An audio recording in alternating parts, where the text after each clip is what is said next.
Do you Sure. believe that there can be uh, two existing world reserve currencies to simultaneously exist?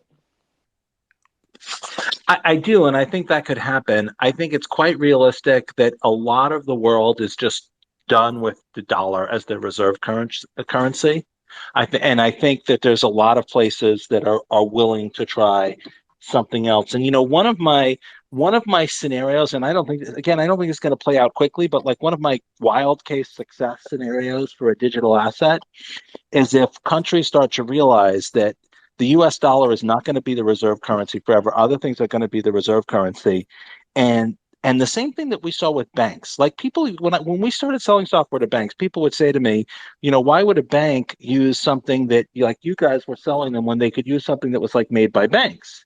And what they didn't realize is that only like 10 banks in the country on the planet are Deutsche Bank, HSBC, Credit Suisse, JP Morgan Chase, like the ones who would build a system that the entire planet would run on.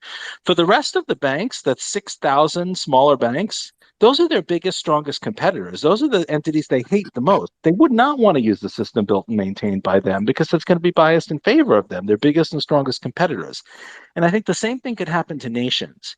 Like every nation would love for their currency to be the world reserve currency. That's helped the US, that's grown the US economy, quote unquote, unfairly by leaps and bounds for decades. And every other country would be like, yeah, we'd like to have the world be the world's reserve currency.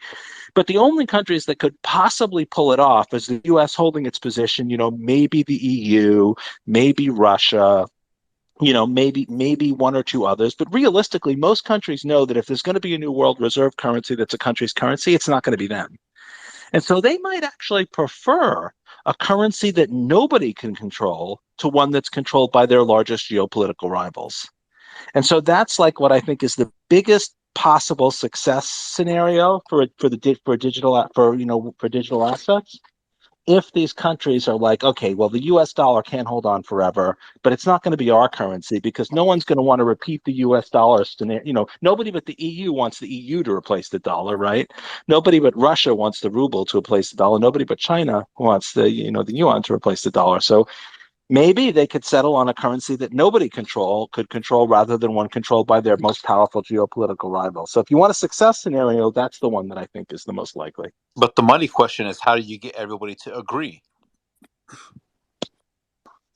Well, I mean, they might agree if the alternative is that their geopolitical rivals force some new replacement for the dollar that's not, that just if they just replace, the old boss with a new boss.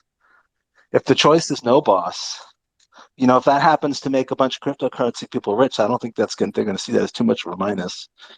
That's good. It was great And talking to you guys.